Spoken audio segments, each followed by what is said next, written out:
my name is Jennifer Harper. I'm one of the nurse practitioners here at New England OBGYN, and I'm also one of the lactation specialists.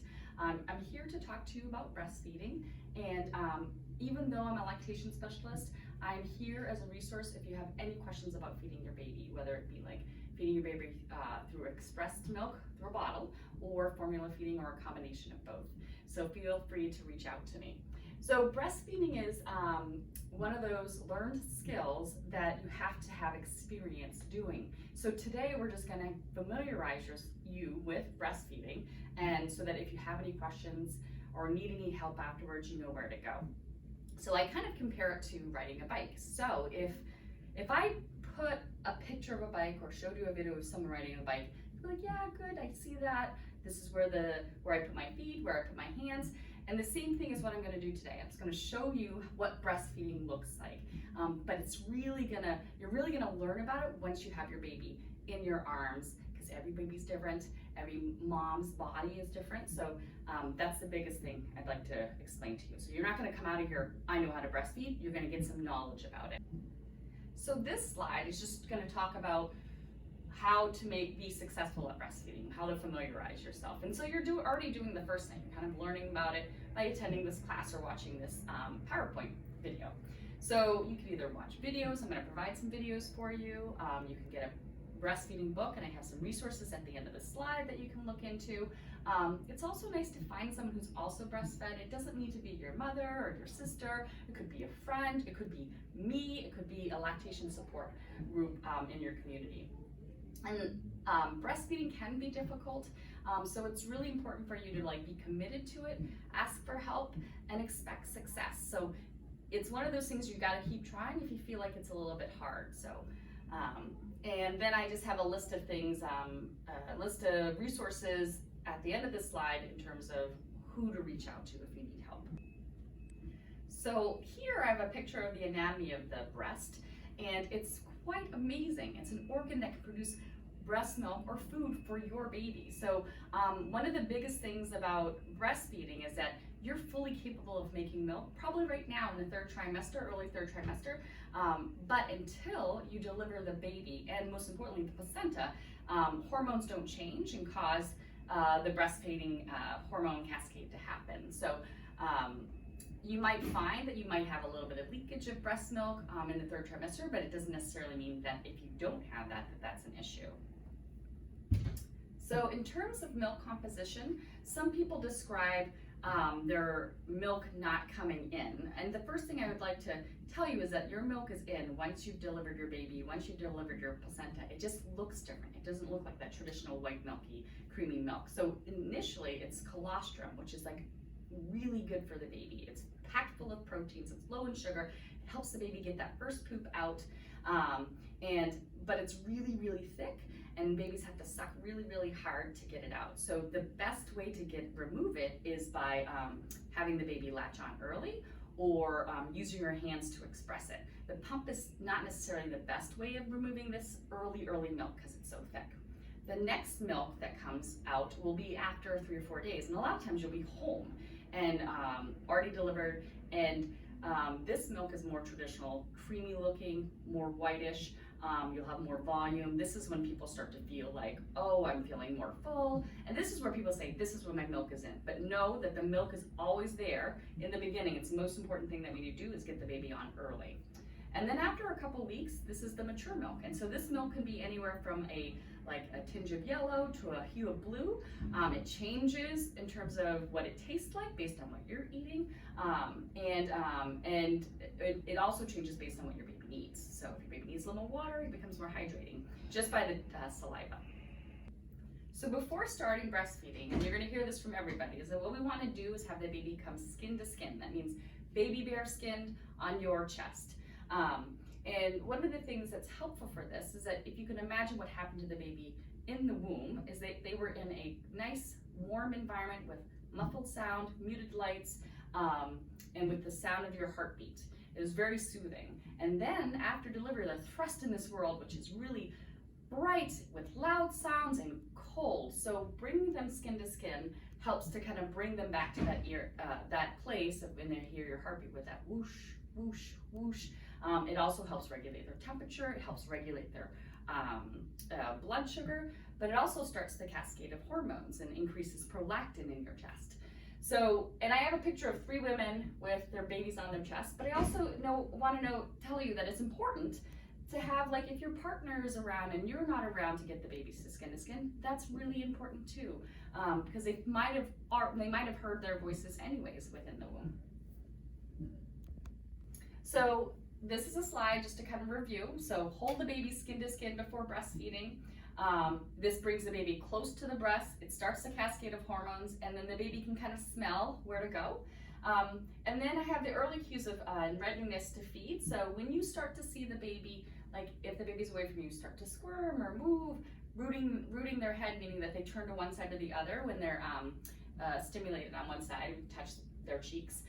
If they turn their head, if they start opening their mouth, they start sucking on their hand or fist, or making even sucking kind of faces, they could be ready to feed. So it's important to kind of, at that point, bring them to the breast. They do not need to be screaming, they do not need to be crying to tell you that they're feeding. These early signs means it's a good time to bring the baby to the breast. So this is a video, and I'll post the link at the end, but this is the first hour after the baby's born.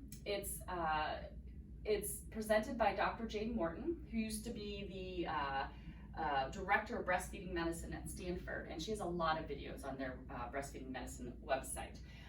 But she touches on how important it is to get the baby to the breast within the first hour of having the baby. So once the baby's delivered, kind of get the baby to the breast. It's amazing though, if you think about what's happening after delivery, like you may have worked really hard to get to that point, the baby's now with you, you have lots of endorphins, and although your body might start to feel exhausted, in this first hour, you're just really excited and have a lot of energy. The same thing goes with the baby. The baby has a lot of energy too, so getting the baby to the breast as soon as possible after delivery is going to we're going to start with breastfeeding. I would like to say is that if there's any concerns for the baby or you, then this can be delayed, and that's okay, because it's really important for us to make sure you're safe. But we will get to the baby back to you as soon as possible. So in order for breastfeeding to be successful, we kind of need the baby close to us. And I have a slide just about rooming in, and it's what we expect is that if you're planning on breastfeeding, we want you to have the baby next to you so you can catch those early signs. So the reasons why is that babies tend to cry less because you kind of see them, you pick them up. Moms get more rest because they're not feeling anxious about oh, should the baby come back if they're at the nursery, and they can see the baby. Because you're bringing the baby to the breast more often, the milk comes in faster. So it's really nice to have the baby in the room with you for so many advantages to starting to breastfeeding. If you have to leave the room, or if you have to go to the bathroom, the baby can't be left alone in the room. So that's the time to call the nurse. It's okay if the baby needs to go to the nursery, or if you're not going to be around. So know that that's always available for you too as well. Again, so pointing out hunger cues for the baby. These are readiness to feed at the breast. And pretty much, I had this up again just to show you pretty much any type of movement that the baby's making in the early weeks of breastfeeding, we're gonna at least make sure that they're not hungry and to kind of get them to the breast. So if you see these, get them skin to skin and we'll start the breastfeeding. This is just a slide of what it looks like when a baby's ready to feed. So early feeding cues, you're gonna kind of see little slight movements. Maybe the baby's eyes are still closed. Mid-feeding cues, you're gonna see bigger movements and more like sucking and bringing their hands to their mouth. Late cues, so these babies are still hungry, but crying, agitation, and so you look at these pictures and you're just oh, look at that big mouth. If I could just put my breast in there, it'd be fine. But at this point, they cannot coordinate a latch. So we need to get them back to here before we can kind of start breastfeeding. So the best thing to do is bring them skin to skin, calm them down, shush them, kind of rock them. You might even want to take a clean finger and have them suck on their finger just to kind of get them calmed down. So in terms of nursing positions, I kind of like to describe the breast as a and the areola and the nipple are like a circle within a circle within a circle. So if you look at it in every angle, it all looks the same. So you could feed the baby any position you wanted to. And you might even see like YouTube videos where a mom's doing yoga and she's on her head and a baby walks up to her and just starts feeding while upside down. It's because it's easy to get at. However, when the baby's first born, they don't have a lot of head control, so there are certain positions that kind of work better, so we can provide a little bit more head control. The ones that you're going to see most often that happen in the hospital that the nurses show you are the cross cradle and the football. And I'll just show you with this baby in terms of how to hold the baby. So the support is going to be across the baby's shoulders, and then maybe the forefinger and the thumb just underneath the ears. You don't want to put a lot of pressure on the back of the head, only because it's uncomfortable to the baby if they have a lot of pushing of the head. So the cross cradle is across your chest, so that the baby, you're holding the baby, that the arm is across your chest. You can see like this. And the football is just like holding the baby underneath your breast, like you're holding a football. And you can take a look at these, and you can also look on them online of what those positions look like. The cradle position is like the Madonna hold, where you're kind of using your elbow to kind of support the baby's head. But because they need a lot of support, it's hard to kind of get the baby on the breast with your elbow. So that's why the cross cradle can be really good to start with when the baby needs a little bit more head support. The sideline, this is probably like my favorite position, and usually what I would say, it's probably best to kind of learn the latch first before doing the sideline, but it's a really good position. Kind of helps relax your shoulders. You just have really only access to one arm because the other arm is like underneath you. So usually once you've gotten a good hold on how the latch feels, then that one's a good one to experiment. The laid back position, this is a really nice position, especially on a couch. And it's supposed to kind of simulate what I might describe as like, you know, a puppy, when a dog has a bunch of puppies and he kind of lies down and the puppies kind of climb all over us. Unfortunately, our babies need a little bit more help than to just climb on top of ourselves, but this is kind of a more relaxed position. And I have a video to show you, and I'll show it to you at the end of this slideshow. So in terms of the latch, the biggest thing that people will, and you might have even heard of, is like breastfeeding hurts. And there are so many nerve endings in the tip of your nipple, and it's really important that we get the right latch for the baby so that they're getting breast tissue, not just the nipple. So that would include the areola. So just remember, it's breastfeeding, it's not nipple feeding. So we're trying to get breast into the baby's mouth. So this is just kind of showing a stepwise approach of how the baby's latching on. And I also will include handout regarding the latch. It kind of talks about how to do it.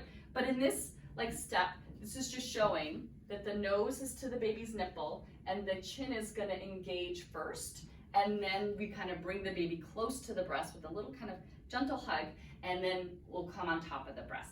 If this is done right, you'll typically have an asymmetrical latch, and this will be shown in like the video and also in that the handout I'm going to give you. But if you think about what's happening to the baby when the nipple or breast, when it's in the baby's mouth, the tongue occupies the bottom 2/3 of your mouth. And so you only have 1/3 of space in which breast tissue can go into. So if you bring the baby to the nipple, like if I'm the baby and this is the nipple, right on, it's gonna hit the tongue. Anything that hits the tongue is going, it's gonna limit how far it's gonna go. It's just gonna hit the tongue and they're gonna be right on the nipple.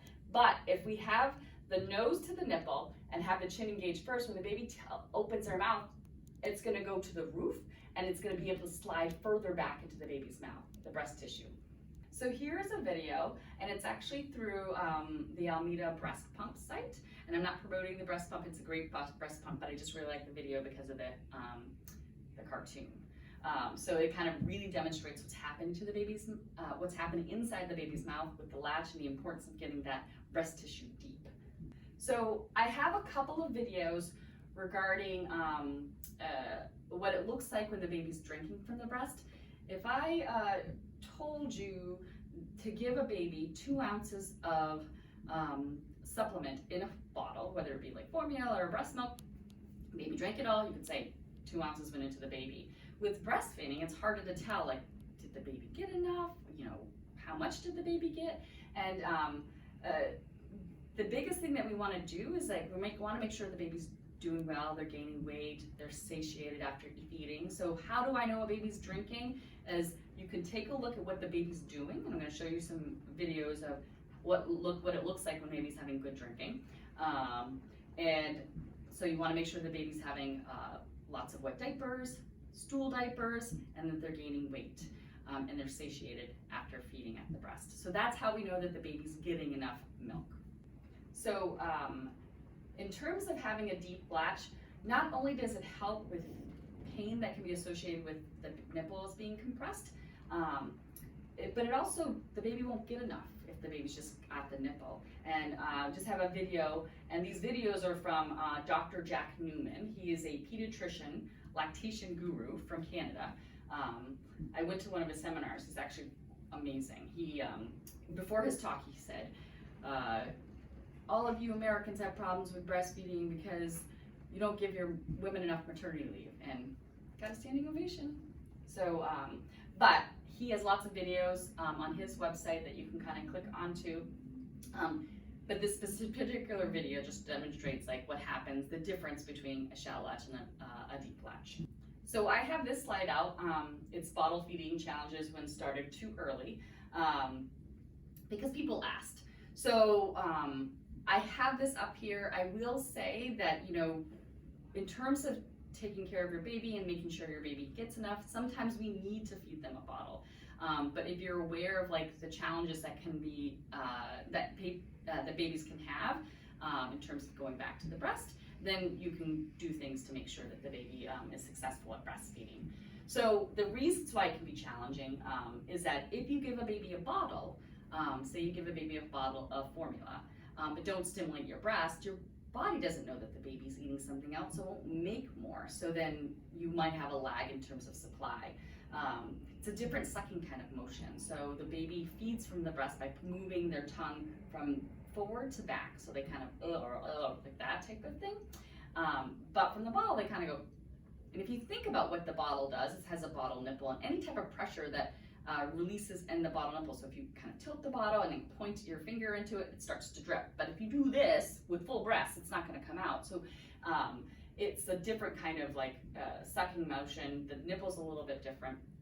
And it's really good to try to avoid bottles early. And I would say probably in the first couple weeks, just so we can kind of establish good latch, good supply. But it may be appropriate to feed your baby a bottle. Work closely with your pediatrician. I mean, bottom line is we want a healthy baby that's growing and getting everything they need. But your pediatrician is going to make sure that if there's any need for the baby to get a supplement, then it's appropriate. So this is a video that you can kind of click on to look, but it's through Breastfeeding Lactation Services. And it's going to describe paced bottle feeding. So if you think about what happens at the breast, and you probably won't know this unless you watch a lot of videos now, but typically the babies do suck, swallow, suck, suck, swallow, suck, swallow, pause. Some combination of that kind of with pauses in it. But if you ever have given a baby a bottle, if you do not stop the restriction of the baby getting the flow, they will suck, gulp, suck, gulp, suck, gulp, suck, gulp, and they can finish a bottle in 2 minutes when you feed them at the breast for like 30, 40 minutes early on. So what we want to do is pace the bottle. So you want to pace the bottle so that it mimics more what the breast is like. Because there was a lot of confusion about maybe babies aren't latching well because of the shape of the nipple or the texture of the nipple, but a lot of it is related, it can be related to the flow of the milk. So, and they're smart. So if they have to work really hard at the breast, but they know there's this other thing that they can get really fast, then they might cry and say, this is not how I like to be fed. But if you feed them through with the breast and do that a lot, so they have a lot of practice, they'll know they can go from bottle to breast easily and not have any issues. So just take a look at this video if you're planning on giving a baby bottle anytime during their life. So I think that it's a good way of kind of establishing how to give a baby a bottle early. Okay, so I have this slide. I think most people know that breastfeeding is good for their baby. Breast milk is very good for their baby for many reasons. It's formulated just for the baby, helps the baby get that first poop out. The one thing I would say is that we're lucky that we live in a place that we have formula available for us. So formula is not a bad thing, but you cannot give baby like rice water or like other animal milk. So it's either breast milk or formula. And I just have like guidelines by certain organizations on what they recommend feeding the baby. So typically we recommend and encourage moms to try to breastfeed for the first 6 months of life exclusively, so only breast milk. And at 6 months, typically that's when they're starting foods, and so then they would also still get breast milk or formula with their foods. But breast milk is encouraged to do for the first 6 months of life. The World Health Organization recommends for at least the first 2 years of life, and you can understand probably why. In other parts of the world, there's no clean water, maybe there's no formula, so this might be the best thing that the baby could have that's more readily available for them. Okay, and we already talked about this slide, but pretty much, how do I know a baby's getting enough? I just have it written out for you. They're gaining weight, they're satisfied after feeding, they have a good number of wet and stool diapers, and the number will be provided to you based on how far along the baby is, and showing stool transitions. So typically we should start to see changes in their stool as they continue to feed. So initially, the first bowel movement will look like a black tar. It's very sticky and hard to get off the baby, and that's not a problem because at the hospital you're not given wipes, you're given like a washcloth with a bowl of warm water, or bowl, and you put warm water in it, and you can kind of clean the baby off that way. After the baby starts to get more breast milk, you'll start to see the transition, and this might even happen in the hospital, where the stool starts to become more greenish, and then after about a week, 6 to 7 days, you'll start to see this like yellow, seedy, very classic breast milk poop. And so this slide just talks about the first poops, the same thing that we just talked about, but it also talks about urine and wet diapers and what we should expect for the baby to be getting. There's a little picture here that shows uric acid crystals, so you might even see this with the baby's first pees. It's not a concern, but it's pink, so it can look alarming, but always if you're in the hospital, just let your nurse know and they'll take a look at it and reassure you. So I have a specific slide about nutrition, so it's really important for moms to continue eating. I know that when you're postpartum and you're tired, a lot of times self-care can go out the window, but it's really important. You actually need a little bit more calories than you do when you're breastfeeding than when you're actually pregnant. This is no time to go calorie counting, but the one thing I would say is just make sure that you have like as much as you can prepared snacks that you can eat on a regular basis. But you need a little bit more protein than when you're not pregnant or lactating. This talks about the calcium needs, vitamin D, iron, and alcohol. You can have alcohol now that the baby is out. And if you want to be conservative, then I would recommend about waiting 2 hours after drinking one alcoholic drink before breastfeeding. I will say that the volume that the baby takes is very small, so it's more concentrated in the baby's early life. So maybe kind of avoiding more drinks early on and like waiting a little bit. So this next slide is about latching challenges, and it's so important if it hurts that you reach out to a lactation specialist. You can reach out to me in the office, and a lot of times your pediatrician might have someone you can reach out to or someone you refer to. But there are other reasons why. There are reasons why people can have latching challenges, not just that the baby's it's having a difficult time coming on. And some of the things are if the baby's premature or small, they might be really tired and they harder to kind of get engaged with the latch. If they have a tongue or a lip tie, and this is usually familial, so a lot of times what we'll find is that either mom or dad has like a tongue tie or a lip tie, and typically you need to have the tongue be able to come past the gum line and a little bit to the lip, so it just needs to go here. It doesn't have to be a super long tongue, but they have to be able to take the breast tissue and then pull it back. So if they're not able to like get their tongue out, to get it out and then pull it back, it's going to be harder. They're going to just kind of be more of a shallow latch. If your nipple structure is inverted or flat, so the nipples are kind of inverted, or they're flat. Usually, typically flat nipples are not a problem. We just kind of get more breast tissue into the baby's mouth. But inversion, I would say, is that if you have an inversion in which when you try to stimulate the nipples by either touching them, rolling them out, they go more inside. That's more of an issue, because in order for a cascade of hormones in breastfeeding to happen, the nipple needs to be elongated. So a lot of times people will have an inversion, but if you kind of touch their nipples, or if you touch your nipples, you'll see that it hardens and comes out. Obviously, a sleeping baby, in terms of trying to get the baby to latch, the baby has to be awake and alert to, it doesn't have to be eyes open, but it's a very active role. They play a very active role in feeding. They have to kind of pull that nipple back and start the cascade of hormones. Where a bottle nipple, you can imagine like this silicone nipple, you can kind of push the nipple into their mouth and they can just kind of touch the nipple and starts to come.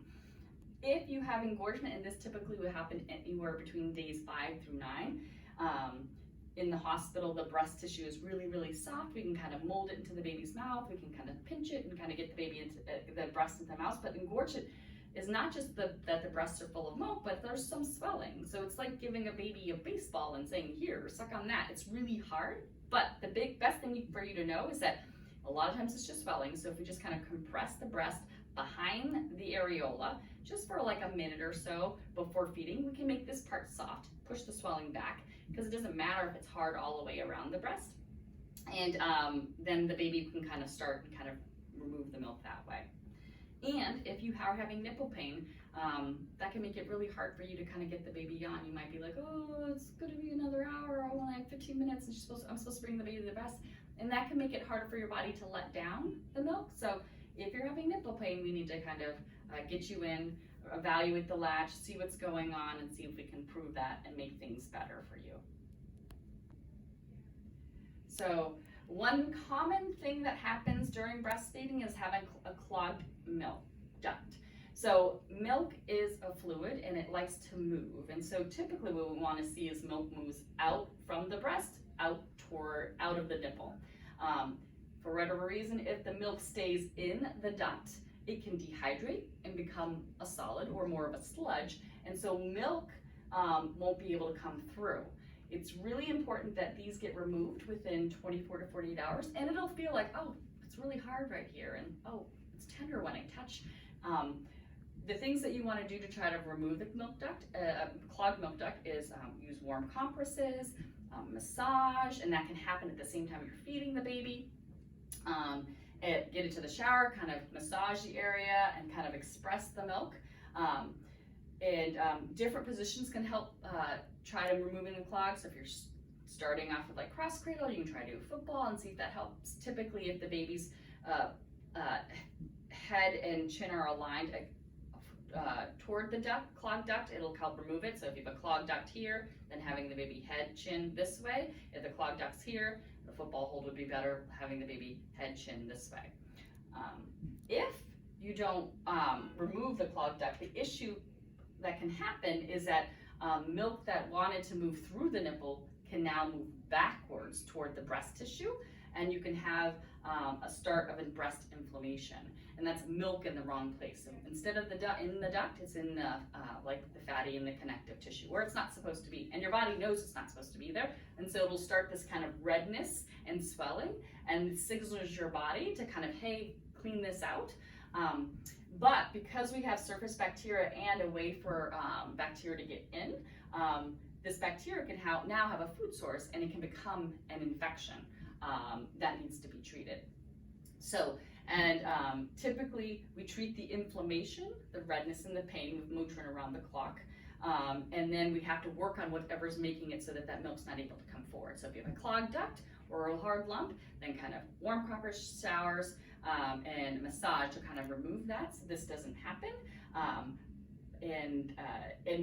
But the best thing to do is call us when you're having symptoms, because sometimes it's just inflammation. It's just the start. So we can treat it with ibuprofen. You don't need antibiotics. But if you have fever, chills, muscle aches, flu-like symptoms, it could be related to breast infection, and we can talk to you either over the phone or call you to come in to have an exam and figure out if this is a breast infection. So in preparing for breastfeeding, I get a lot of questions like, what should I get? So in order to breastfeed baby, you only need two things: your breasts and a baby. So since you will have those, you don't need anything. However, they make lots of stuff that are really helpful to have and make breastfeeding a lot easier. And so I've listed some of the things that I find that have been very helpful. Breast pillows often are helpful because they help, because you're holding the baby a lot, kind of helps give you something for the baby to rest on, your arms to rest on. So there's all kinds that you can find. This picture here is just like the breast friend and the boppy. There are nursing bras that can make it helpful. Typically, starting off, if you're gonna wear a bra, I just recommend wearing the sleeping nursing bras. These are the ones that you can just pull down and expose your breast. Even better, no bra, flannel or button down so that the baby has easy access, so you don't have to mess around finding anything. But there's all kinds of pretty ones with little clasps that you can get later on. The other thing that's really helpful is having a nice chair with some arms on it, or you can use your couch and use the edge of your couch. But the most important thing I would say is the stool. So typically a lot of times I'll find moms who are like, I got the baby latched on and they're hunched over like this. And you can imagine what this does to their neck and back. But if you put a stool under their feet, they do the same position, but they're sitting back a little bit, and they can relax their shoulders. So positioning is so important because you do a lot of breastfeeding, and so we want to make sure that your body is kind of relaxed. And so I put up here the nipple ointments that I recommend. These are over the counter. I find they're really helpful. And early on, using the early month of colostrum and just kind of squeezing a little bit out there when you're in the hospital, and kind of spread around your areola and nipple are really helpful. The breast pump, you should be in the 3rd trimester. Your provider should be talking to you about that and giving you a prescription as needed. If you haven't gotten one, you don't have to worry. There is a breast pump supply company at the hospital that we can hook you up with if you haven't gotten your breast pump yet. And the Hucka is a very good manual breast pump that helps to catch breast milk on the side that you're not nursing on. So if you wanted to create a little bit of extra supply or have some extra, that's another way to do it. So I'm not going to talk too much about this slide. It's just about when to start pumping. If you think that your baby is going to get a bottle, then I would recommend at any point that you start giving the baby a bottle at 2 to 3 weeks, at least for them to practice, so that they know that that the baby can also get food from somebody else other than you. So and we can go over this. A lot of times I like for people to kind of just reach out to me, tell me what they're planning on doing for bottle feeding, whether they just want to do it overnight, or they want to continue establishing overnight feeds with the bottle, or they want to have an extra bottle just in case they're out. So we can kind of talk about how to give the baby a bottle, how to make sure that you don't get engorged or have developed clogged ducts. So if you have any questions, let me know, but this is just kind of a guideline when to start the bottle. So in terms of building your network, if you can imagine, breastfeeding is one of those things, like hundreds and thousands of years, it was like you did it as a community. So as little kids, you saw your auntie, your cousin, your mother breastfeeding, and even if you were a man, as a little boy, you saw all these people breastfeeding. So it was very natural for people to see breastfeeding. Nowadays, people are kind of shut in their houses and trying to figure all these things out. So it's really important to build your network and know that you have support out there. So this slide is just to kind of review who could be your support. And a lot of times partners will be like, well, what can I do? I can't breastfeed the baby. So they can do everything else. So they can clean, they can be in charge of diaper changes, they can take the baby and burp them after you've kind of nursed the baby a little bit. And the biggest thing too, I feel like partners need to be, is they need to be that buffer between family and friends.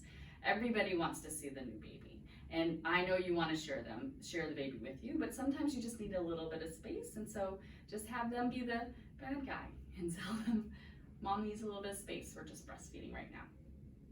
So this slide is just some of the resources in terms of books. The kind of books that I like are the ones that you can go by chapter, like I'm having this issue, let me go turn to that page. But these are all the ones that I recommend, so you can take a look at this list.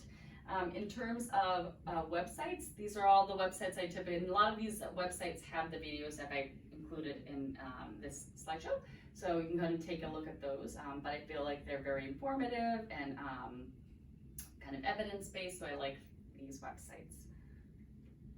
The other thing that I would like to tell you about is zipnote.org, and you might have this in a pamphlet in a folder that we've given you, but I know it looks kind of like a sketchy website, but it's not.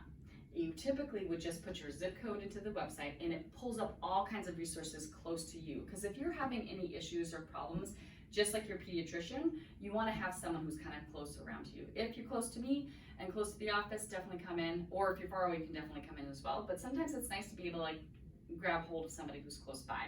This would be providers. This would be support groups.